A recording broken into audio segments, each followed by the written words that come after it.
अगर हमने अपने इस मेंटल चैटर को, ये नेगेटिव चैटर है या फिर हमारा जो इंटरनल क्रिटिक है जिसकी वजह से इतनी नेगेटिविटी हमारे माइंड में आती है, अगर हम खुद के लिए कोई स्टेप लेते हैं, आज हमने इसको हील नहीं किया ना तो ये हमें अंदर से ना खा जाएगी, अंदर से खोखला कर देगी दीमक की तरह। इसलिए आज से ही शुरुआत करनी है आपको इसके ऊपर वर्क करने की कि कैसे हम इसको टाइम के साथ हील करें, इस इनर क्रिटिक को ना शांत करें। और कुछ टिप्स मैं आपको आज इस वीडियो में इसी की रिगार्डिंग देने वाली हूँ। Keep on watching the full video. Hi guys, thank you for stopping by, thank you for stepping in into your own healing process because we human being we co-create, we cooperate, we co-regulate with each other. हमारी healing का दूसरों के ऊपर effect पड़ता है because we all are energetically connected. So keep on doing your inner work because yes it matters. Guys, आज का topic है अपने इनर क्रिटिक को शांत कैसे करें। फर्स्ट ऑफ ऑल आपको ये पता होना चाहिए कि आपके जो सर्वाइवल पैटर्न्स, वो पैटर्न्स जिन्होंने आपको जिंदा रहने में मदद की है सिंस योर चाइल्डहुड, वो पैटर्न्स कौन कौन से हैं। मैंने 7 पैटर्न्स शेयर किए हैं अपने लास्ट वाले वीडियो में। प्लीज उन सभी पैटर्न्स को जाकर समझिए कि वो कैसे डेवलप हुए थे, क्यों डेवलप हुए थे एंड वो कितना बेनिफिशियल थे और अब हमारे ऊपर उस चीज़ का क्या इफेक्ट पड़ रहा है। लेकिन फिर भी इन ब्रीफ मैं आपको इन पैटर्न्स के बारे में बता देती हूँ कौन कौन से पैटर्न है। Number 1 pattern is hyper vigilant होना, दूसरों के इमोशन से अट्यून होना। दूसरों को बुरा फील हो रहा है तो हमें ऐसा लगता है यार मैंने तो कुछ नहीं कर दिया, या फिर मैं अपना काम नहीं कर सकती हूँ, मैं अपने लिए कोई स्टेप नहीं उठा सकती क्योंकि उसे बुरा लग रहा है, यार वो अपने प्रॉब्लम से ही डील नहीं कर पाई तो लोग मुझे रिस्पॉन्सिबल ठहराएंगे, है ना। तो हाइपर विजिलेंट है दूसरों के इमोशन से। Number 2 over giving, over caring, दूसरों के लिए बहुत ज़्यादा करना ताकि वो हमें अपने ट्राइब में रखें, ताकि उन्हें ये ना लगे कि हम सेल्फिश हैं। नंबर 3 परफेक्शनिस्ट होना, हमेशा चीज़ों में ना 100% या 110% देने की कोशिश करना because we can not bear a single mistake. एक छोटी सी भी गलती हो गई तो there will be lots of blame and shame. हमारा जो इनर चैटर है, इनर क्रिटिक है, बहुत ज़्यादा हमें क्रिटिसाइज करने वाला है क्योंकि यही हमने बचपन में देखा है। नंबर 4 है सेटिंग बाउंड्री, हम अपनी वैल्यूज़ को, अपनी डिज़ायर्स को कन्वे नहीं कर सकते हैं because we have to understand first of all कि उससे लोग अफेक्ट हो सकते हैं। तो दूसरों की परवाह करते करते ना हम अपने लिए जो स्टेप लेना भूल जाते हैं, अपने बाउंड्रीज जो है सेट नहीं कर पाते, लैक ऑफ बाउंड्री हो जाता है। वी कैन नॉट से नो टू एनीवन। कोई भी आ रहा है ओवर बर्डन हो जाते हैं, उसका काम ले लेते हैं, लेकिन हम अपने लिए स्टेप नहीं ले पाते हैं। Number 5 is lack of self trust, खुद की डिसीजन मेकिंग बहुत ज़्यादा कम हो जाती है क्योंकि हमने हमेशा अपने पेरेंट्स की बात सुनी है, उसके बाद फैमिली से निकले तो ऑर्गेनाइजेशन की बात सुनी है, स्कूल में, कॉलेजेस में जो सिखाया गया, समझाया गया, हमें हमेशा ये बताया गया बड़े हमेशा सही होते हैं, दूसरे हमेशा सही होते हैं। आपसे अगर एक क्लास भी कोई ज़्यादा आ गया ना, वो आपसे बड़ा है और वही समझदार होता है, आपको उसी को सुनना चाहिए। तो जिसकी वजह से सिंस आवर चाइल्डहुड हमें ना खुद के ऊपर ट्रस्ट नहीं होता। अगर हम कोशिश करते हैं तो ये जो इनर चैटर है, इनर क्रिटिक है,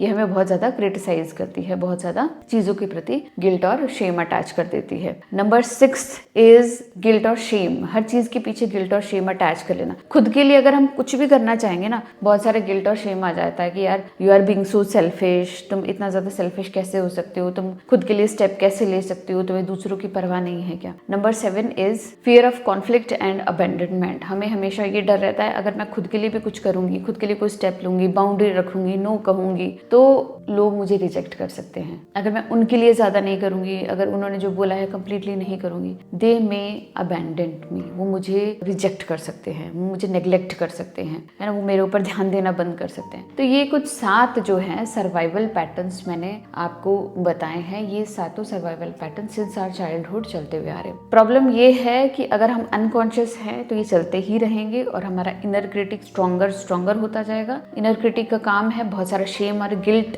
अटैच करके इन्हीं पैटर्न्स को चलाना, बिकॉज इन पैटर्न्स ने हमारी चाइल्डहुड में हेल्प की थी। तो फर्स्ट ऑफ ऑल हमें यही समझना है, जो हमारा इनर क्रिटिक कह रहा है ना, ये ऐसे ही नहीं कह रहा है, ये बेवकूफ नहीं है। इसने ये चीज डेवलप की है उस टाइम जब इट मैटर्ड अ लॉट, जब आपके पास खुद का इंटेलेक्ट नहीं था, अपना दिमाग नहीं था, लॉजिकल माइंड नहीं था, आपके अंदर पावर नहीं थी कोई भी चीज को करने के लिए, you were dependent upon your parents, your family, your organisation. तब ये इनर क्रिटिक बना था आपको सेफ रखने के लिए। अगर आप छोटे हो और आप अपने पेरेंट्स को कहते हो कि मुझे तो हवाई जहाज उड़ाना है, क्या आपके पेरेंट्स आपको अलाउ करेंगे? नहीं, वो आपको डांटेंगे, क्या बेवकूफाना वाली हरकत कर रहे हो, क्या ये कर रहे हो, और आपके थॉट को रिजेक्ट करेंगे। तो आपके इनर क्रिटिक ने बोला do not think about your self that much, parents का कहना मानो, एल्स वो तुम्हारे साथ खेलेंगे नहीं, वो हैप्पी नहीं होंगे तो तुम्हें चॉकलेट नहीं देंगे, तुम्हें बाहर नहीं लेकर जाएंगे। तो ये जो डेवलप हुआ ना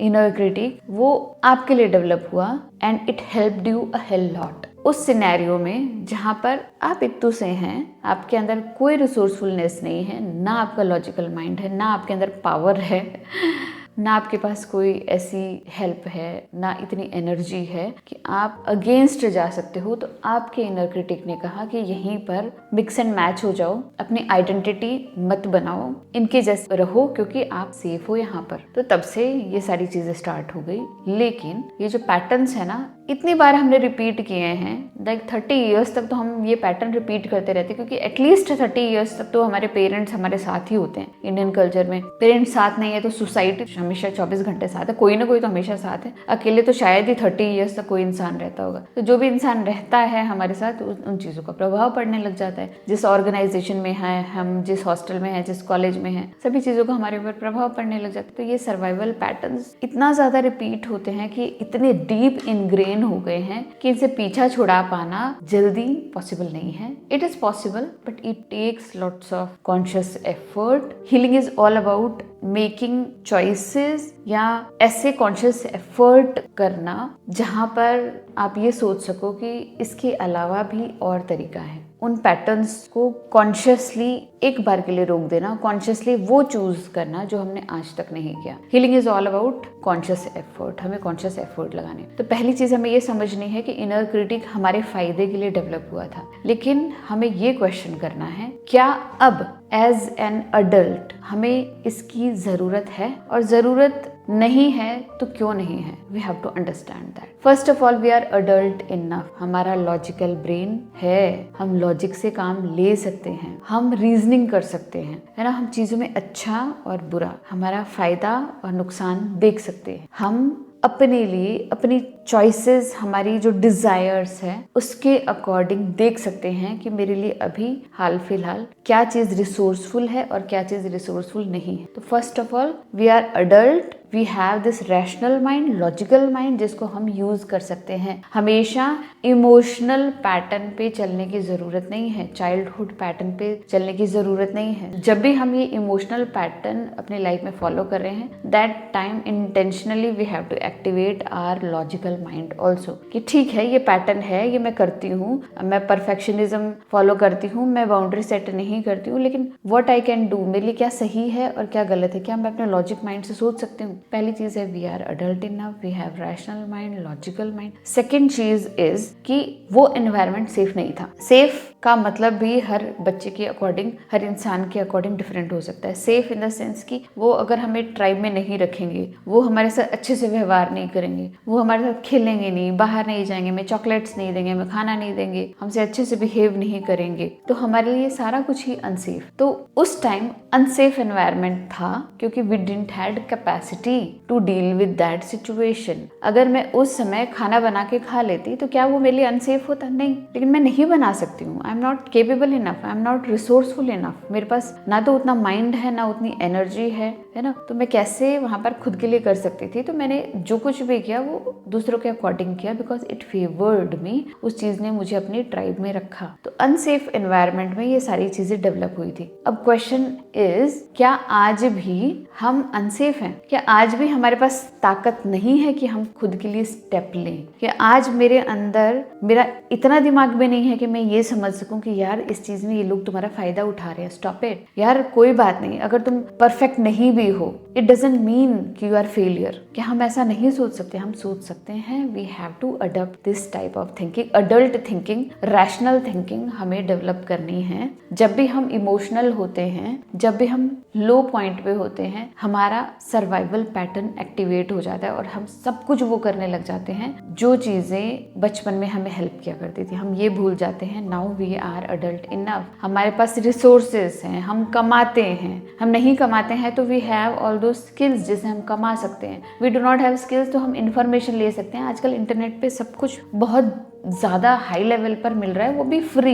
अगर हम फ्री नॉलेज भी लेंगे, उसके ऊपर वर्क करेंगे, we can have that skill to earn the money. हम मनी अर्न कर सकते हैं, हम खुद के लिए स्टेप ले सकते हैं, हम खुद के लिए चीज़ें कर सकते हैं जो हमारी डिज़ायर्स हैं, जो हम करना चाहते हैं। लेकिन अगर हम हमेशा ऑटो पायलट पे रहेंगे, मोस्टली सर्वाइवल पैटर्न्स तब एक्टिवेट होते हैं जब हम ऑटो पायलट पे होते हैं, अनकॉन्शियस होते हैं। तो in a day we have to ask questions to ourself, क्योंकि क्वेश्चंस जो होते हैं ना, आपके कॉन्शियसनेस को एक्टिवेट करते हैं, आपके लॉजिकल माइंड को एक्टिवेट करते हैं। हम अगर क्वेश्चन नहीं करेंगे, हमेशा सर्वाइवल पैटर्न पे चलते रहेंगे, ऑटो पायलट पे चलते रहेंगे, अनकॉन्शियसली चलते रहेंगे। We know that subconsciously, unconsciously हम जितना ज्यादा वर्क करते हैं उतना ज्यादा ये शैडोज हमारे ऊपर जो है ओवर पावर करती है, हमारे ऊपर इफेक्ट डालती है। तो जितना हम कॉन्शियस रहेंगे उतना ज्यादा पॉसिबिलिटी है कि इन पैटर्न्स को हम ब्रेक कर सकेंगे, इन पैटर्न्स को हम स्टॉप कर सकेंगे। क्वेश्चंस जो है बहुत इंपॉर्टेंट रोल प्ले करते हैं अगर आप चाहते हैं अपने लाइफ में राइट डिसीजन मेकिंग करने, कॉन्शियस डिसीजन मेकिंग करने। एक तो डिसीजन मेकिंग हम करते हैं इमोशनली,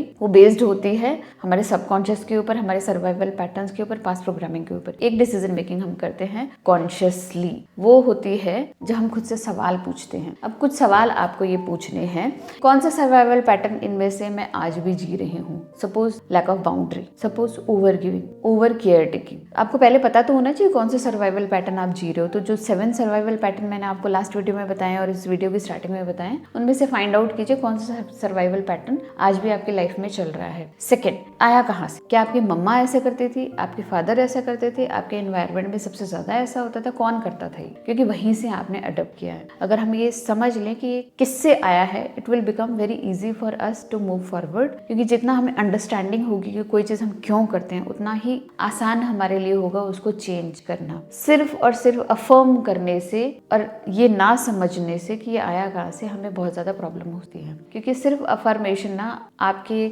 जो लॉजिकल माइंड है उसको एक्टिवेट करेगा कि मैं अफर्म तो कर रहा हूँ, क्या लॉजिकली ये पॉसिबल है? क्योंकि इंटरनली तो आपके अंदर कुछ और चल रहा है। इसलिए first of all you have to understand कि आया कहाँ से। नंबर थर्ड, कि आज मेरी लाइफ में ये पैटर्न किस तरीके से मुझे अफेक्ट कर रहा है, मेरी लाइफ में उस चीज का कितना ज्यादा प्रभाव पड़ रहा है। फॉर एग्जाम्पल, अगर मैं नो नहीं कहती हूँ तो मैं कितना ओवरबर्डन होती हूँ। अगर मैं परफेक्शनिज्म फॉलो कर रही हूँ तो no matter what how hard I try I will fail. तो यू हैव टू अंडरस्टैंड कि आज ये पैटर्न आपकी लाइफ में किस तरीके से आपको खराब कर रहा है। नंबर फोर्थ क्वेश्चन इज, मेरा इमोशनल फिजिकल रिस्पॉन्स क्या रहता है जब मैं ये पैटर्न फॉलो करती हूँ। फॉर एग्जाम्पल, जब मैं नो कहती हूँ तो मेरी बॉडी बहुत ही ज्यादा क्लोज हो जाती है, मुझे बहुत बुरा लगता है, मुझे बहुत रिजेंटमेंट आता है, मेरी बॉडी सॉर्ट ऑफ जो है एकदम सिकुड़ सी जाती है। लाइक मुझे ऐसा लगता है आई एम नॉट फ्री, है ना। फॉर एग्जाम्पल, अगर मैं परफेक्शनिज्म फॉलो नहीं करती हूँ या फिर जब मैं परफेक्ट काम करती हूँ तो मैं ओवरबर्डन हो जाती हूँ, क्योंकि टाइम लिमिट इतनी है और मुझे उसमें परफेक्ट होकर दिखाना है। तो इट्स लाइक ओवरबर्डन, मैं खुद को ही बर्डन कर रही हूँ। तो सॉर्ट ऑफ रिजेंटमेंट आता है,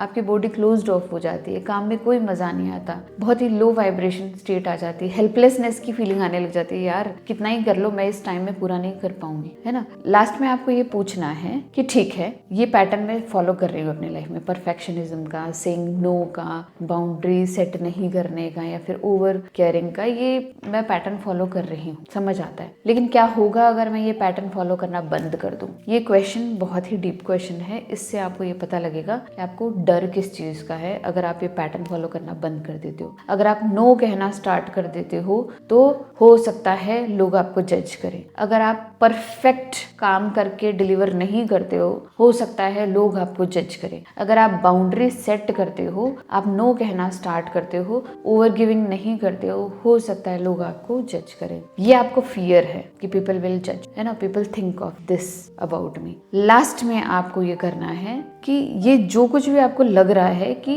ऐसा हो सकता है, ये कॉन्सिक्वेंसेस मुझे झेलने पड़ेंगे, आप इन कॉन्सिक्वेंसेस को राइट डाउन कीजिए and have a plan for that. कि सपोज मैंने कोई काम जो है ओवर गिव नहीं किया या फिर मैंने 100% नहीं किया, उसमें 1% 2% की कमी छोड़ दी। फॉर एग्जाम्पल जैसे हाउस होल्ड का काम लेते हैं, सपोज मैंने कपड़े धोए हैं और कपड़े में एक निशान रह जाता है तो क्या होगा? आपको ऐसा लगेगा कि आपके घर वाले कहेंगे तुमने अच्छे से क्लीन नहीं किया, दे विल जज मी। तो अब आपको इसके ऊपर प्रॉपर प्लानिंग करनी है कि अगर ऐसा होता है, अगर मैं परफेक्ट नहीं होती हूँ तो लोग जो है बोलेंगे, उसको मैं डील कैसे करूंगी। फर्स्ट ऑफ ऑल मैं सेल्फ कंपैशन रखूंगी कि मैंने कुछ भी गलत नहीं किया। सेकेंड चीज, मुझसे जितना हो सकता था मैंने अपना 100% दिया है। नंबर 4, आई विल से अगर तुम सेटिस्फाइड नहीं हो, गिव इट अवे, किसी और से करवा लो या तुम खुद कर लो। नंबर 4, ऐसी पॉसिबिलिटी है they will be against you, तो you have to plan accordingly कि अगर वो आपके अगेंस्ट जाएंगे तो how you will deal with that, आप कैसे उनको समझाओगे